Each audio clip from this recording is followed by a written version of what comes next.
Dear aspirants, क्या आप भी करंट अफेयर्स को एक अलग सब्जेक्ट की तरह रट्टा मारते हैं और फिर भूल जाते हैं? अगर हाँ, तो ये आपकी सबसे बड़ी और कॉस्टली गलती है। यूपीएससी में करंट अफेयर्स का महत्व सभी जानते हैं। प्रीलिम्स और मेंस दोनों में करीब 50% क्वेश्चंस किसी न किसी रूप में कंटेम्प्रेरी अफेयर से जुड़े होते हैं। लेकिन अब यूपीएससी ने जीएस के कोर सब्जेक्ट जैसे कि polity, geography, environment, science and technology, history और सोसाइटी के साथ इंटीग्रेट करके पूछता है। इसी चुनौती को ध्यान में रखते हुए द स्टडी आईएएस लेकर आए हैं GS Manthan, integrated current affair course by Manikant sir. इस कोर्स में आपको इंटीग्रेटेड और इशू बेस्ड अप्रोच के जरिए 2 साल से भी ज्यादा के करंट अफेयर्स को कॉम्प्रिहेंसिव इश्यूज में बांटकर प्रीलिम्स और मेंस दोनों पर्सपेक्टिव से पढ़ाया जाएगा। करंट अफेयर्स के सोर्सेज को डीक्लटर किया जाएगा। इस कोर्स में हमारे नोट्स और लेक्चर्स में शामिल होंगे 5 से ज्यादा न्यूज़पेपर्स, जर्नल्स जैसे कि ईपीडब्ल्यू और इकोनॉमिस्ट, गवर्नमेंट पब्लिकेशन जैसे कि योजना, कुरुक्षेत्र और पीआईबी, और साथ ही वेबसाइट्स और नॉन फिक्शन बुक्स का एसेंस। साथ ही क्लास में ही कंसेप्चुअल अंडरस्टैंडिंग के लिए यूपीएससी लेवल प्रैक्टिस क्वेश्चंस। इस कोर्स में माइंडलेस रोड लर्निंग की जगह आपकी नॉलेज को बेहतर स्ट्रक्चर देने पर फोकस किया जाएगा। और UPSC level full length current affair test जिसमें होंगे हमारे स्पेशल गूगली क्वेश्चन। इस कोर्स से आप करंट अफेयर्स के लिए मल्टीपल सोर्सेज की कंफ्यूजन को खत्म कर पाएंगे, करंट अफेयर्स को अपने एग्जिस्टिंग नॉलेज से जोड़ पाएंगे,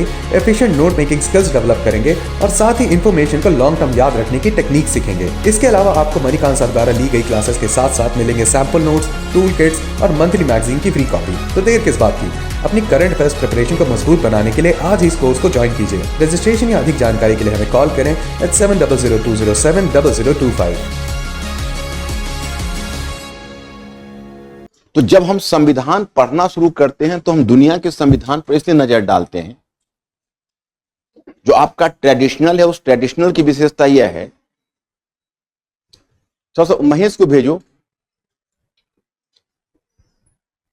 जो आपका ट्रेडिशनल टॉपिक है उस ट्रेडिशनल टॉपिक की विशेषता यह है कि आपको पूरा दुनिया का संविधानवाद समझाएगा। लेकिन वो संविधानवाद से हमें कोई लेना देना नहीं, क्योंकि हम ट्रेडिशनल आपको पढ़ाने नहीं आए, हम आपको इसमें करंट एस्पेक्ट बताने आए। लेकिन उसी लाइन पर, उसी डायग्राम के आधार पर हम बताना चाहते हैं, जिस लाइन और जिस डायग्राम। अब यहां से ये मेरा 1/4 डायग्राम है, 3/4 डायग्राम इसी पर बनना है। उतना स्पेस आप लोग छोड़ के रख दो, क्योंकि हम उतना इसलिए भी नहीं आपको नोट डाउन करवा रहे, क्योंकि अगर हम वहां पर नोट डाउन करवा लेते हैं तो फिर हम लोग एक काम करते हैं, पहले दुनिया के संविधान पर नजर डालते हुए, और अभी हाल में 3 घटनाएं हुई हैं। अमेरिकन प्रेसिडेंट की क्षमादान की शक्ति, that is the first one. The second one factor is कि हमारे संसद में जो व्यवधान आ रहा है और ब्रिटिश संसद में भी व्यवधान आया है, और दोनों का परस्पर तुलना करते हुए ब्रिटिश ने क्या उपचार किया और हमें क्या उपचार करना चाहिए, क्योंकि हमारी संसदीय प्रक्रिया लगभग अवरुद्ध हो गई है। हर दिन बायकॉट, अपोजिशन का बाहर होना, रूलिंग पार्टी के द्वारा अपोजिशन को अपदस्थ कर दिया जाना, अपोजिशन की अनुपस्थिति में विधेयक पास करा लिया जाना, ये हमारे लिए ज्वलन समस्या है। और ये समस्या ब्रिटेन की भी थी। ब्रिटेन ने इसका हल ढूंढा, जर्मनी ने इसका हल ढूंढा, लेकिन हमारे यहां यह समस्या बनी हुई है कि हमें भी कुछ हल ढूंढना चाहिए। तीसरा फैक्टर है कि इजराइल में, क्योंकि पूरी दुनिया में अभी जो ऑटोक्रेटिक का निरंकुश शासक का युग आ रहा है, दक्षिण पंथ का प्रभाव बढ़ रहा है। इजराइल में बेन्यामिन नेतन्याहू, अब अमेरिका में डोनाल्ड ट्रंप आ गया, देखना जुडिशरी से उसकी भी लड़ाई हो। लेकिन अभी एक लड़ाई चली है इजराइल में, बेन्यामिन नेतन्याहू ने वहां के न्यायपालिका के पंख कतरने की कोशिश की, तो न्यायपालिका ने बड़ी मुश्किल से अपने आप को बचाया, और उसने उसके इस प्रस्ताव को जनवरी में ही, 1 जनवरी को ही टर्न डाउन कर दिया, जिसमें पहले कोर्ट के पास एक शक्ति थी, उसको कहते हैं रीजनेबलनेस, यानी सरकार कोई भी कानून बनाती, उस कानून की युक्तियुक्त संगतता की जांच न्यायालय करती कि यह युक्तियुक्त रीजनेबल है या नहीं। तो बेन्यामिन नेतन्याहू ने एक कानून बनाकर उसके रीजनेबलनेस की कसौटी को ही समाप्त करना चाहा, और जजेज की अपॉइंटमेंट को भी एग्जीक्यूटिव के नियंत्रण में लेना चाहा। तो थोड़ा सा तुम लोग कलम उठाओ और हल्का हल्का तुम लोगों को काम का जितना हम नोट करवा देंगे, हालांकि एक मटेरियल में आपको पीडीएफ फॉर्म में दूंगा, लेकिन हल्का हल्का जितना मैं तुमको नोट करवा दूंगा समझाते हुए, उतना ही से तुम काम चला लेना करेंगे। इससे ज्यादा की आवश्यकता तुम्हें नहीं। बहुत पढ़ने से परहेज करना, बहुत ज्यादा अगर पढ़ोगे तो कुछ भी याद नहीं रहेगा। याद रहे, करंट का छौंका लगाना, फैक्ट्स पर बहुत बल नहीं देना है। करंट इसलिए लोगों का बर्बाद होता है कि आते हैं टीचर 2-3 टॉपिक बता के इतना फैक्ट्स लिखवा देते हैं कि उसका फिर यूज नहीं हो पाता। ऐसा नहीं होना चाहिए, एनालिटिकल होना चाहिए और कम होना चाहिए, ध्यान रखें। तो लिखिए कि भारत का संविधानवाद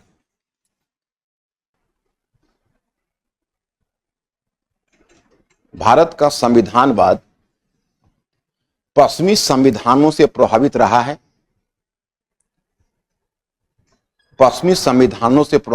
है। हमने दुनिया के कई संविधानों से मॉडल लिया है।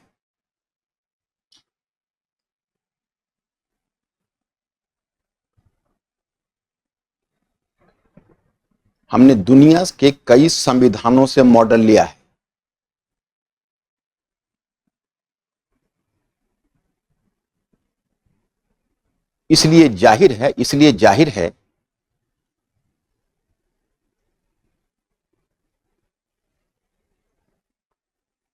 कि भारत के संवैधानिक विशेषज्ञों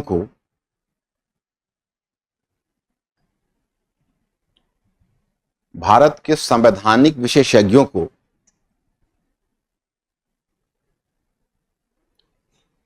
विश्व के संविधानों पर भी नजर रखनी पड़ती है।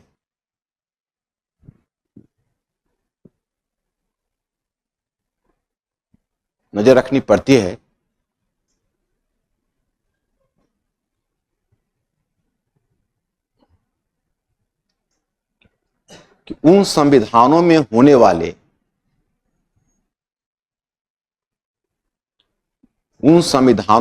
वाले किन परिवर्तनों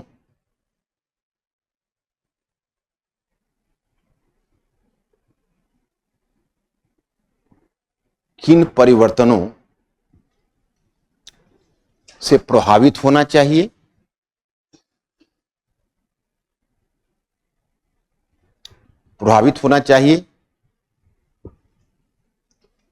और किन परिवर्तनों से चेतावनी लेनी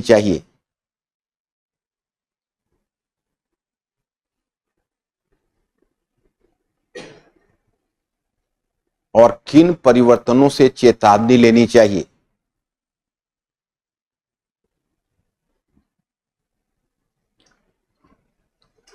पिछले कुछ महीनों में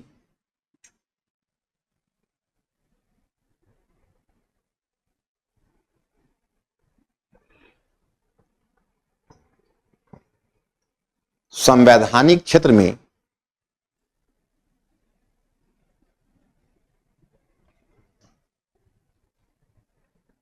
निम्नलिखित घटनाएं हमें आकर्षित कर रही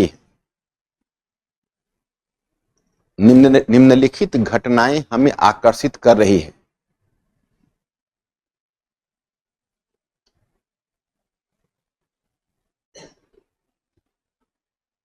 डैश दे देना और डैश देकर पॉइंट फर्स्ट लिखो। अमेरिकी प्रेसिडेंट की क्षमादान की शक्ति।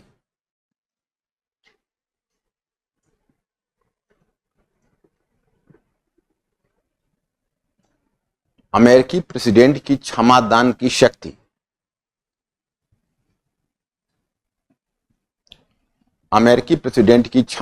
शक्ति। एक मिनट रुक जाइए। अभी आपका घूंघट ढका हुआ है, खिड़की बंद है। बहुत जल्दी खिड़की खुलेगी और जब घूंघट हटेगा तब चीजें आपको बड़ी हसीन दिखेगी। हुआ ऐसा कि जब डोनाल्ड ट्रंप की जीत लगभग निश्चित हो गई, डोनाल्ड ट्रंप का आना तय हो गया, तो जो बाइडेन अपने बेटे समेत उन अधिकारियों के भविष्य को लेकर बहुत चिंतित हो गया जिसने डोनाल्ड ट्रंप का कुदृष्टि का शिकार हो सकता था। जैसे जैसे प्रीलिम्स का एग्जाम पास आ रहा है, क्या करंट अफेयर्स को लेकर आपकी टेंशन बढ़ती जा रही है, या फिर आपने भी लाखों एस्पिरेंट्स की तरह ही करंट अफेयर्स को लास्ट में कंपाइलेशन के थ्रू कवर करने का प्लान किया है? यूपीएससी इंडिया का सबसे बड़ा कॉम्पिटेटिव एग्जाम है, जहां you can't get away with last minute planning and studies, specially current affairs जैसे डायनेमिक पोर्शन के लिए, जिससे यूपीएससी इंप्लाइड क्वेश्चन पूछता है। इसीलिए कैंडिडेट से क्वेश्चन सॉल्व नहीं होते हैं और आप टेस्ट सीरीज देते हुए भी डीमोटिवेट होते हैं। द स्टडी आईएएस में मनी आंसर ला रहे हैं इस प्रॉब्लम का वन स्टॉप सोल्यूशन अपने जीएस मंथन कोर्स में। यहाँ मनी आंसर अपने 32 सालों की टीचिंग एक्सपीरियंस से आपके लिए करंट अफेयर्स को सिंप्लीफाई करेंगे। आपके स्टैटिक सिलेबस के स्ट्रक्चर में कंटेम्परेरी अफेयर्स को सीमलेसली और इजीली इंटीग्रेट करेंगे और आपको सिखाएंगे करंट अफेयर्स के नोट्स कैसे बनाएं। इस प्रोग्राम के प्रीलिम्स फेज में आपको मिलेंगी 35 प्लस कॉम्प्रिहेंसिव क्लासेस एक यूनिक पैरागॉजी के साथ, concise and tailor made notes, extensive practice question in class और यूपीएससी लेवल के high quality full length current affair test. इस 76 रिपब्लिक डे के स्पेशल ओकेजन पर स्टूडेंट्स के लिए द स्टडी आईएएस दे रहे हैं special offer. Prelims 2025 current affairs का ऑनलाइन बैच मात्र 2500 में और ऑफलाइन बैच मात्र 7500 में। तो देर किस बात की, अपनी करंट अफेयर प्रिपरेशन का अफोर्डेबल तरीके से सिंपल और इफेक्टिव बनाएं। आज ही ज्वाइन करें GS Manthan integrated current affair course by मनी आंसर। रजिस्ट्रेशन या अधिक जानकारी के लिए हमें कॉल करें 7002070025। और डोनाल्ड ट्रंप जिनको कन्विक्ट कर सकता था, जिन पर मुकदमा चला सकता था, जिनको जेल में डाल सकता था, तो उसने अपने प्रीएम्प्टिव पावर का इस्तेमाल किया। और प्रीएम्प्टिव पावर का इस्तेमाल करने वाला वो पहला प्रेसिडेंट नहीं है। इससे पहले डोनाल्ड ट्रंप अपने पहले टेन्योर में कर चुका है और अभी से नहीं। आप कह सकते हो कि इसका एक लंबा इतिहास है। लगभग सभी अमेरिकन प्रेसिडेंट अपने क्षमादान की शक्ति का प्रीएम्प्टिव पावर का मतलब होता है कि आप पर मुकदमा चलने वाला हो उससे पहले ही आपको हम बरी कर दें। मतलब हमें अनुमान है कि आप पर मुकदमा चलेगा, उससे पहले ही हम आपको बरी कर देते हैं। भविष्य में कोई आप पर मुकदमा न चला सके, और चलेगा तो क्षमादान पहले ही आपको मिला। क्या ये शक्ति भारतीय प्रेसिडेंट को है? तो यहीं पर तुलना हो जाती और प्रीलिम्स का क्वेश्चन बन जाता है। देखो, आज तो पहला क्लास है, तो स्पेसिमेन के तौर पर हमने कम ही क्वेश्चन लाए, 7 ही क्वेश्चन आपके लिए लाए। नहीं तो हर दिन के क्लास में 10 क्वेश्चन तो मैं कम से कम जरूर दूंगा आपको। अभी खोल के देखो, मत सही गलत होने की परवाह मत करना, पहला क्वेश्चन ट्राई कर लेना। अमेरिकी प्रेसिडेंट की क्षमादान की शक्ति के विषय में क्या सत्य है? एक, अमेरिकी प्रेसिडेंट के पास क्षमादान की प्रीएम्प्टिव पावर है। दूसरा, अमेरिकी प्रेसिडेंट अपने आप को क्षमादान कर सकता है। तुक्का लगाना है, अभी तुम लोग जानते नहीं, तुक्का लगाना है।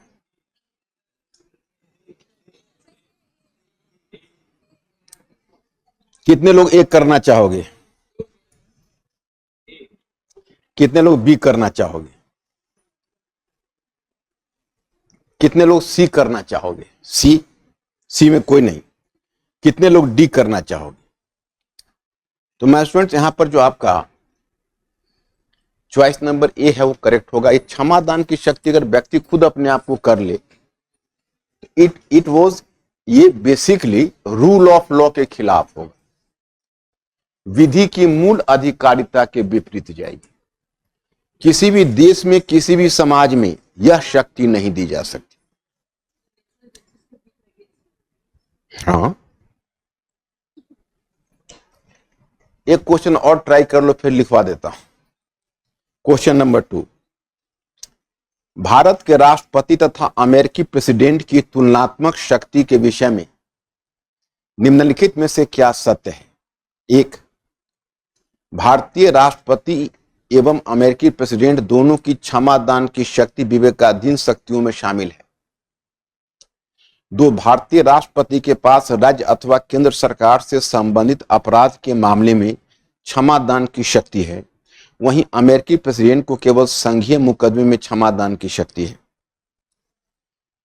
पॉइंट नंबर 3, अमेरिकन प्रेसिडेंट न्यायिक प्रक्रिया आरंभ होने से पहले ही क्षमादान की शक्ति का उपयोग कर सकता है, जबकि भारत का राष्ट्रपति न्यायिक प्रक्रिया समाप्त होने के पश्चात ही इसका उपयोग कर सकता है।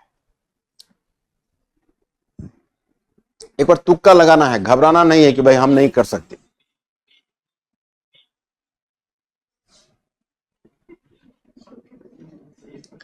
देखो इसमें कुछ नहीं, एक बात है कि मैं अभी दोनों का तुलनात्मक नोट करवा दूं। अमेरिकन प्रेसिडेंट के पास विवेकाधीन शक्तियां हैं, क्योंकि अमेरिकन प्रेसिडेंट वहां तो प्रेसिडेंशियल मॉडल है ना, तो काउंसिल ऑफ मिनिस्टर्स के सुझाव पर वो काम नहीं करता है। वो जो भी निर्णय लेता है स्वतंत्र रूप से लेता है। और हमारे यहां जो प्रेसिडेंट की शक्ति होती है वो शक्ति काउंसिल ऑफ मिनिस्टर्स के एडवाइज पर टिकी होती है। तो हमने पॉइंट नंबर फर्स्ट में आपको बड़े बढ़िया से फंसाया और आप लोग फंस भी गए, क्योंकि मतलब जो प्रेसिडेंट की विवेकाधीन शक्तियां हैं वो विवेकाधीन शक्तियां भारतीय प्रेसिडेंट को है, लेकिन यह विवेकाधीन शक्तियां अमेरिकी प्रेसिडेंट को, सॉरी अमेरिकी प्रेसिडेंट को है, ये विवेकाधीन शक्तियां भारतीय प्रेसिडेंट को। तो चलिए अब लिखिए, आप जो आप लिख रहे थे वहां लिखना शुरू करिए, अब बाकी प्रश्न मत देखिए। अब लिखिए, जल्दी करिए, काम बहुत है, हमको नागरिकता तक पहुंचने में भी टाइम लगेगा और फिर हमको दूसरा काम भी कराना है, दो काम एक साथ कराना है तो टाइम लगेगा थोड़ा सा। हाँ तो क्या लिखा आपने? हाँ क्षमता, अब डैश दीजिए और लिखिए कि अभी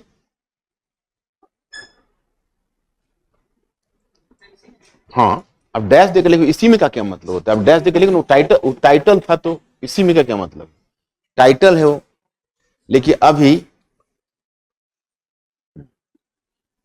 नए प्रेसिडेंट डोनाल्ड ट्रंप के निर्वाचन के बाद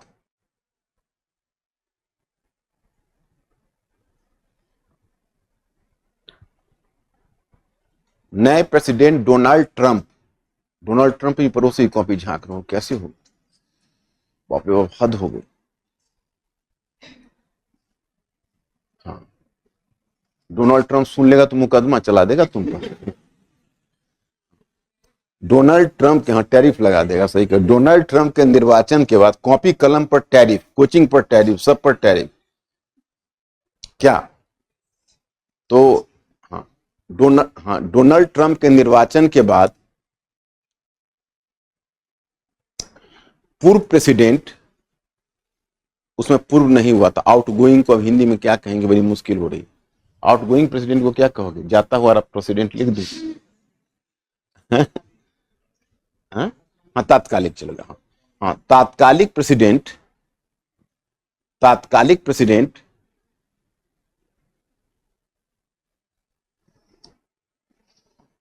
जोए बाइडेन ने, हाँ जोए बाइडेन, नाम तो लिख लोगे ना? जोए बाइडेन, यह लिख दो या ई लिख दो, जो मन है लिख दो, यह लिख दो, ई लिख दो। अंग्रेजी में है तो हिंदी में कुछ भी कर सकते। जोए बाइडेन ने, हाँ तो जोए बाइडेन ने नहीं लिखना, जोए बाइडेन भयभीत होकर अपने समर्थकों के एक बड़े समूह को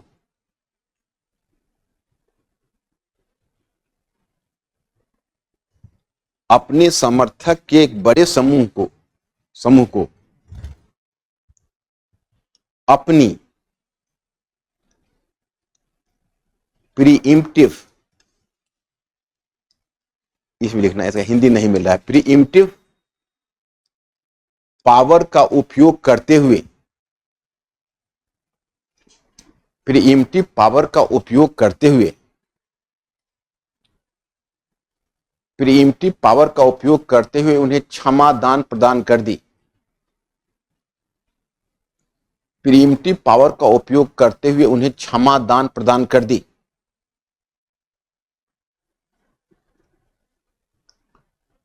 क्षमादान प्रदान कर दी। इस घटना ने भारतीय विशेषज्ञों का भी ध्यान आकर्षित किया।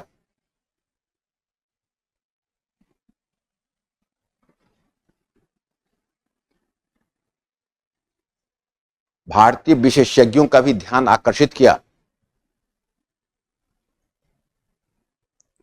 क्योंकि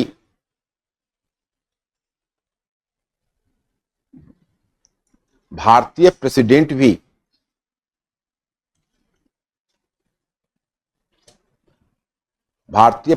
भी निर्वाचित है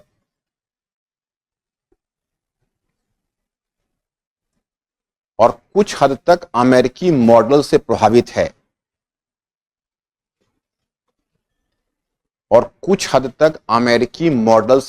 है डियर एस्पिरेंट्स, क्या आप भी करंट अफेयर्स को एक अलग सब्जेक्ट की तरह रट्टा मारते हैं और फिर भूल जाते हैं? अगर हाँ, तो ये आपकी सबसे बड़ी और कॉस्टली गलती है। यूपीएससी में करंट अफेयर्स का महत्व सभी जानते हैं। प्रीलिम्स और मेंस दोनों में करीब 50% क्वेश्चंस किसी न किसी रूप में कंटेम्प्रेरी अफेयर से जुड़े होते हैं। लेकिन अब यूपीएससी ने जीएस के कोर सब्जेक्ट जैसे कि polity, geography, environment, science and technology, history और सोसाइटी के साथ इंटीग्रेट करके पूछता है। इसी चुनौती को ध्यान में रखते हुए द स्टडी आईएएस लेकर आए हैं GS Manthan, integrated current affair course by Manikant sir. इस कोर्स में आपको इंटीग्रेटेड और इशू बेस्ड अप्रोच के जरिए 2 साल से भी ज्यादा के करंट अफेयर्स को कॉम्प्रिहेंसिव इश्यूज में बांटकर प्रीलिम्स और मेंस दोनों पर्सपेक्टिव से पढ़ाया जाएगा। करंट अफेयर्स के सोर्सेज को डीक्लटर किया जाएगा। इस कोर्स में हमारे नोट्स और लेक्चर्स में शामिल होंगे 5 से ज्यादा न्यूज़पेपर्स, जर्नल्स जैसे कि ईपीडब्ल्यू और इकोनॉमिस्ट, गवर्नमेंट पब्लिकेशन जैसे कि योजना, कुरुक्षेत्र और पीआईबी, और साथ ही वेबसाइट्स और नॉन फिक्शन बुक्स का एसेंस। साथ ही क्लास में ही कंसेप्चुअल अंडरस्टैंडिंग के लिए यूपीएससी लेवल प्रैक्टिस क्वेश्चंस। इस कोर्स में माइंडलेस रोड लर्निंग की जगह आपकी नॉलेज को बेहतर स्ट्रक्चर देने पर फोकस किया जाएगा, और UPSC level full length current affair test जिसमें होंगे हमारे स्पेशल गूगली क्वेश्चन। इस कोर्स से आप करंट अफेयर्स के लिए मल्टीपल सोर्सेज की कंफ्यूजन को खत्म कर पाएंगे, करंट अफेयर्स को अपने एग्जिस्टिंग नॉलेज से जोड़ पाएंगे,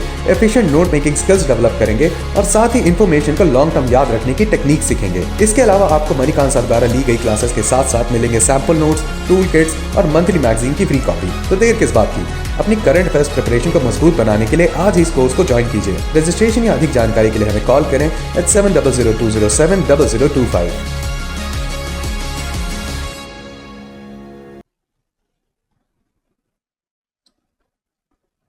निर्वाचित है और कुछ हद तक अमेरिकी मॉडल से प्रभावित है। अब थोड़ा सा तुम लोग 1 मिनट यहां पर रुक जाना। मतलब हम आपको यह बताना चाहते हैं कि जैसे तुलना इसलिए अपरिहार्य हो जाती है क्योंकि हम तो ब्रिटिश किंग की तरह किंग लिया नहीं, हमने किंग लिया निर्वाचित किंग। वाइस प्रेसिडेंट का पद भी लिया संयुक्त राज्य अमेरिका से, और हमारा जो प्रेसिडेंट है हालांकि अमेरिकन प्रेसिडेंट से बहुत अलग है, क्योंकि अमेरिकन प्रेसिडेंट एक तरह से कहो तो डायरेक्टली इलेक्टेड है, पावरफुल है, वो एक अध्यक्षीय है। हमारे यहाँ संसदीय परंपरा है, लेकिन निर्वाचित प्रेसिडेंट को संसदीय परंपरा से जोड़ दिया गया है, तो दोनों की तुलना अपरिहार्य हो जाती है। अब इंडियन प्रेसिडेंट की स्थिति को देखोगे तो दोनों के क्षमादान की शक्ति की चर्चा होती है, तो कुछ मामले में इंडियन प्रेसिडेंट से ज्यादा है। कहोगे क्यों? तो इंडियन प्रेसिडेंट संघीय मुकदमे और राज्य से संबंधित मुकदमे दोनों में क्षमादान का उपभोग कर सकता है, लेकिन जो अमेरिकन प्रेसिडेंट है केवल फेडरल मुकदमे में कर सकता है।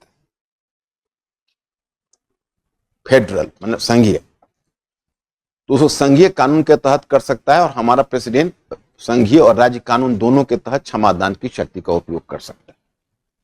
लेकिन जो अमेरिकन प्रेसिडेंट का पावर है क्षमादान का, वो डिस्क्रिशनरी है, और जो इंडियन प्रेसिडेंट का जो पावर है वह पावर डिस्क्रिशनरी नहीं है, बल्कि वह काउंसिल ऑफ मिनिस्टर्स के सुझाव पर काम करता है। दूसरा पॉइंट। तीसरा पॉइंट ऑफ व्यू है कि अब सवाल उठता है कि क्या जो इंडियन प्रेसिडेंट है वह जो क्षमादान की शक्ति का उपयोग कर सकता है, उसका क्या न्यायिक पुनर्विलोकन हो सकता है? न्यायिक पुनर्विलोकन का मतलब होता है क्या न्यायपालिका उसकी जांच कर सकती है? तो 2 बातें हैं। न्यायपालिका उसकी इस योग्यता, प्रेसिडेंट की क्षमादान की शक्ति का पुनर्विलोकन नहीं कर सकती, लेकिन उस प्रक्रिया का परीक्षण कर सकती है कि किस प्रक्रिया के तहत क्षमादान दी गई है। अमेरिकन प्रेसिडेंट की क्षमादान की शक्ति का वैसे तो न्यायिक पुनर्विलोकन नहीं होता, लेकिन अगर उसके पीछे भ्रष्टाचार या अस्पष्टता की कमी देखी गई तब वहां न्यायपालिका इस मामले में हस्तक्षेप कर सकती है। यही दोनों में महत्वपूर्ण अंतर। तो लिखिए, इन दोनों की शक्ति में निम्नलिखित अंतर माना गया। इन दोनों की शक्ति में निम्नलिखित अंतर माना गया।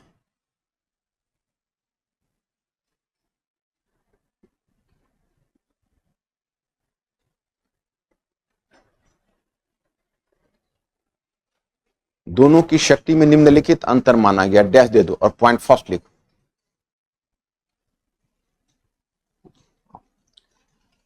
कि अमेरिकन प्रेसिडेंट को क्षमादान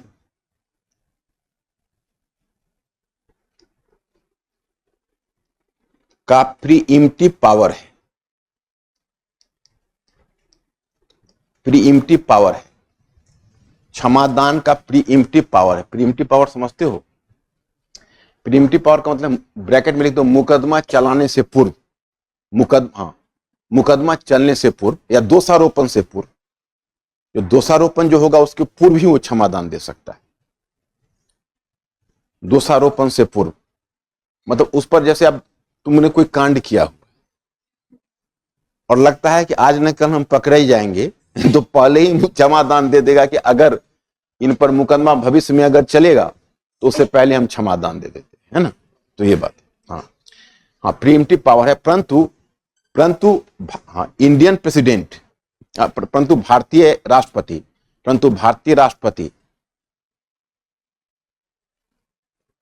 संपूर्ण न्यायिक प्रक्रिया पूरी होने के बाद ही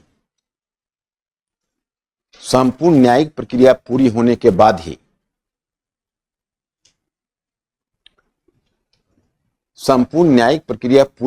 बाद ही इस शक्ति का प्रयोग कर सकता। संपूर्ण न्यायिक प्रक्रिया पूरी होने के बाद ही इस शक्ति का उपयोग कर सकता।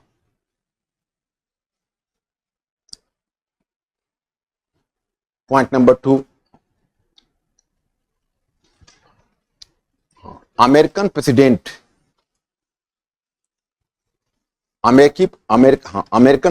की क्षमादान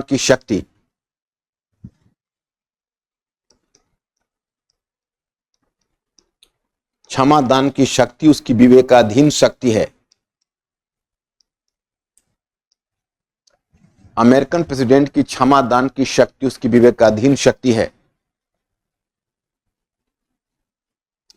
विवेकाधीन शक्ति समझते हो? नहीं कि थोड़ा सा अगर मुझे तुम्हारे बारे में सूचना रहे ना तो हम ज्यादा बढ़िया चिकित्सा कर सकते। नहीं, विवेकाधीन शक्ति का मतलब कितने लोग समझ रहे हो? हाथ उठाना। तुम नहीं समझ रहे हो? विवेकाधीन का मतलब अपने विवेक से। जैसे इंडियन प्रेसिडेंट जो करता है ना, वो अपने विवेक का प्रयोग नहीं करता है। इंडियन प्रेसिडेंट जो करता है वह मंत्रिपरिषद की सलाह पर करता है, वो अपना विवेक का प्रयोग नहीं करता। जो अनुच्छेद 74 है कि एक मंत्रिपरिषद होगी जिसके शीर्ष पर प्रधानमंत्री होगा और राष्ट्रपति उसकी सहायता और मंत्रणा से अपने कार्य का संचालन करेगा। तो राष्ट्रपति उसकी सहायता और मंत्रणा के नाम पर उसी का एडवाइस लेता है। तुम जानते हो ना इस चीज को? तो वही है। तो अब समझ गए तुम? हाँ, अमेरिकन प्रेसिडेंट की क्षमादान की विवेकाधीन शक्ति है, जबकि भारतीय राष्ट्रपति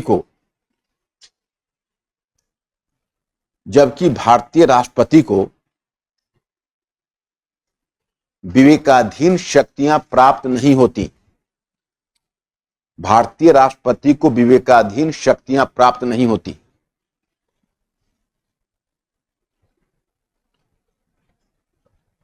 वह मंत्रिपरिषद की सलाह पर इसका उपयोग करता है। वह मंत्रिपरिषद की सलाह पर इसका उपयोग करता है।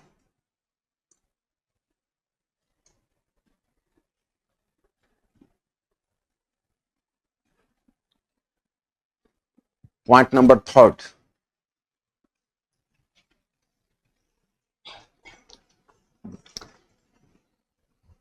कि भारतीय राष्ट्रपति को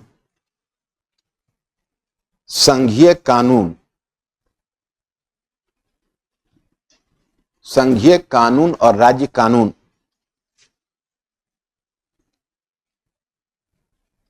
दोनों मामलों में क्षमादान की शक्ति है।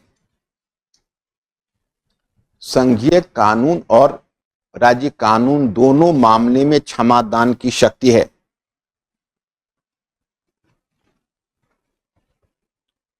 दोनों मामले में क्षमादान की शक्ति है। जबकि अमेरिकी प्रेसिडेंट को, जबकि लिख रहे हो तो पूर्ण विराम क्यों दे रहे हो? पूर्ण विराम काटो। जबकि अमेरिकी प्रेसिडेंट को केवल संघीय न्यायालय के मामले में, केवल संघीय कानून के मामले में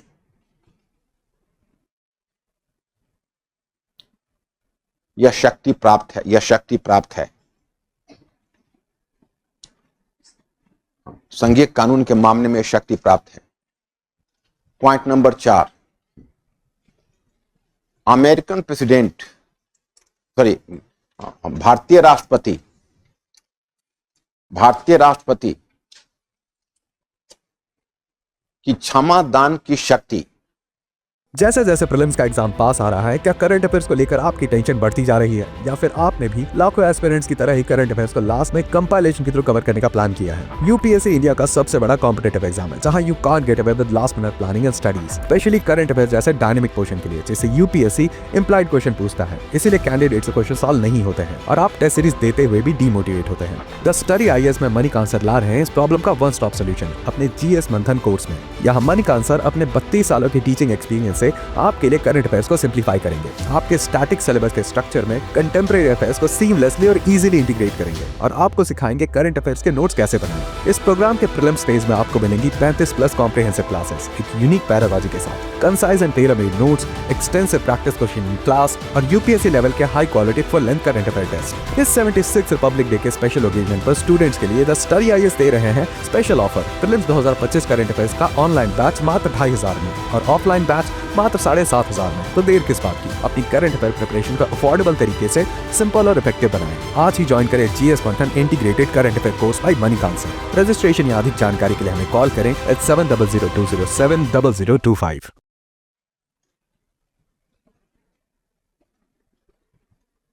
का न्यायिक पुनर्विलोकन, क्षमादान की शक्ति का न्यायिक पुनर्विलोकन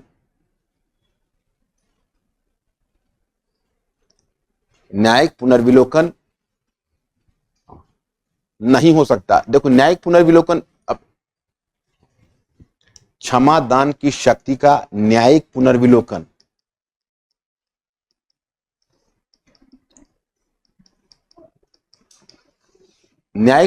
कितने लोग समझ हो, जरा हाथ उठाना। तो न्यायिक पुनर्विलोकन का मतलब है जो तुम निर्णय लेते हो, न्यायपालिका उसका परीक्षण कर सकती है। मतलब वो न्यायपालिका उसकी जांच के लिए ले सकती है अपने पास। हाँ, क्या लिखा लाइन? न्यायिक पुनर्विलोकन नहीं हो सकता, परंतु उसकी क्षमा दान की प्रक्रिया, पूरा कर लिया तुमने कंप्लीट किया, लिखो ना। उसकी क्षमा दान की शक्ति का न्यायिक पुनर्विलोकन नहीं हो सकता, उसकी क्षमा दान की शक्ति का न्यायिक पुनर्विलोकन नहीं हो सकता। देखो ये लिखा हुआ है, न्यायिक पुनर्विलोकन नहीं हो सकता, परंतु उसकी क्षमा दान की प्रक्रिया, उसकी क्षमा दान की प्रक्रिया का पुनर्विलोकन हो सकता है। उसकी क्षमा दान की प्रक्रिया का पुनर्विलोकन हो सकता है।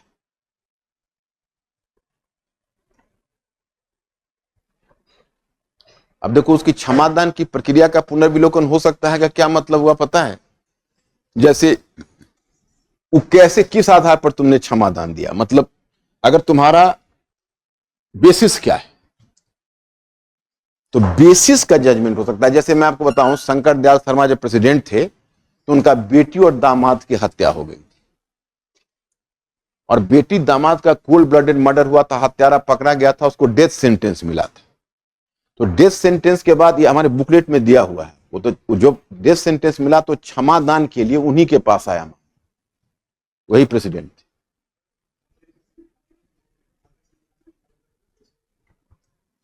अलग अलग कैसे है, मतलब संघीय कानून तो वहां भी वही है, यहां भी यही है। मुद्दा यह है कि अमेरिकी की जो संघ है, वहां पर राज्य है, उस राज्य का तुमको संविधान समझ में आएगी तब पूरा समझ पाओगे।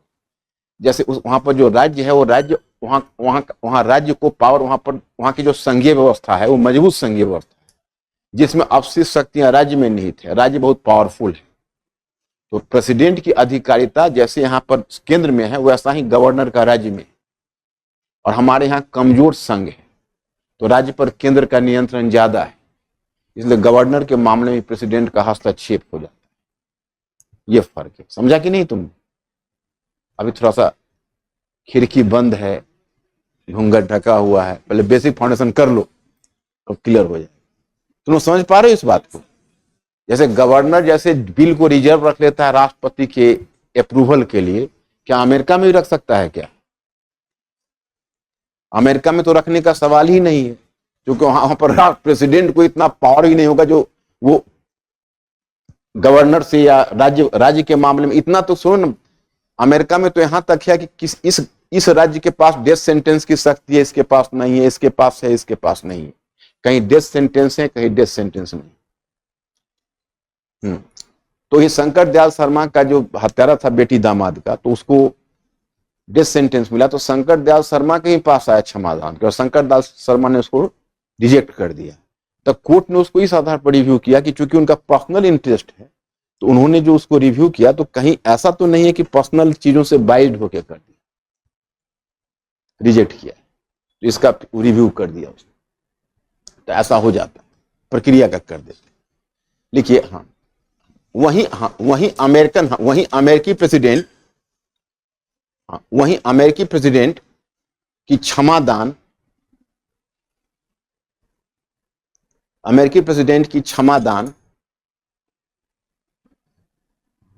क्षमादान पर न्यायपालिका पुनर्विचार तब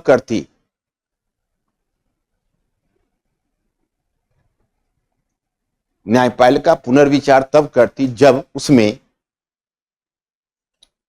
उसमें भ्रष्टाचार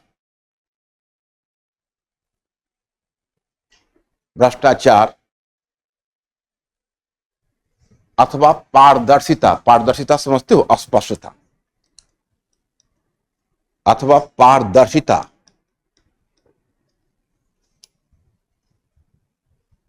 पारदर्शिता की कमी जैसी चीज दिखने लगती। पारदर्शिता की कमी जैसी चीज दिखने लगती।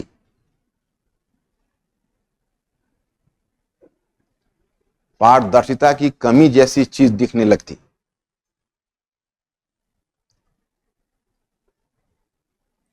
मतलब देखो, अमेरिका में तब न्यायपालिका उसको फिर पुनर्जांच करेगी कि जब उसको, वैसे प्रेसिडेंट के क्षमादान की शक्ति पर न्यायपालिका वहां प्रश्न नहीं लगा सकता। उसको अगर लगेगा कि यह भ्रष्टाचार, करप्शन के कारण ऐसा उसने किया है, या फिर पारदर्शिता की कमी उसको देखने लगती है, तब वो ऐसा कर सकता है, अन्यथा नहीं कर सकता।